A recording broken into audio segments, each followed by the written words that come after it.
ఈరోజు వరలక్ష్మి వ్రతం మా ఇంట్లో ఎలా జరిగిందో ఒక్కసారి మీకు అందరికి చూపిస్తాను. బయట మా భార్య వచ్చేసి ఎర్లీ మార్నింగ్ లేచేసి కల్లాపు నీళ్ళు చల్లి బాగా ముగ్గేసి ఇక ఇంట్లో పనులన్నీ మొత్తం ఇల్లంతా అలికేసి బాగా నీట్గా ఇంట్లో ప్రతి ఒక్కటి పూలతో బాగా అలంకరించి మామిడి తోరణాలు అన్నీ కట్టి చాలా అంటే చాలా నీట్గా. మా వాడైతే మాత్రం మీరు ఎన్ని చేసుకోండి నాకేమవుతుంది, నాకు రైమ్స్ కావాలని రైమ్స్ చూస్తున్నాడు.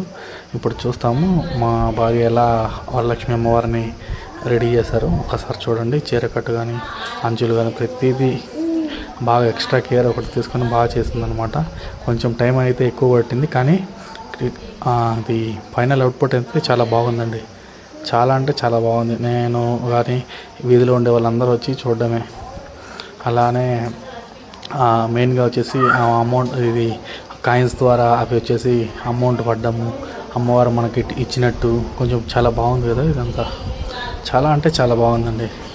ఇంత బాగా చాలా బాగా సెలబ్రేట్ చేసాము. ఫైనల్గా అమ్మవారిని మా ఇంట్లో ఇట్లా సెలబ్రేట్ చేసి మళ్ళీ 10 మందిని 9 మందిని 11 మందిని అట్లా పిలుస్తారు కదా, అట్లా ఆడవాళ్ళని పిలిచి వాయనం ఇచ్చారనమాట.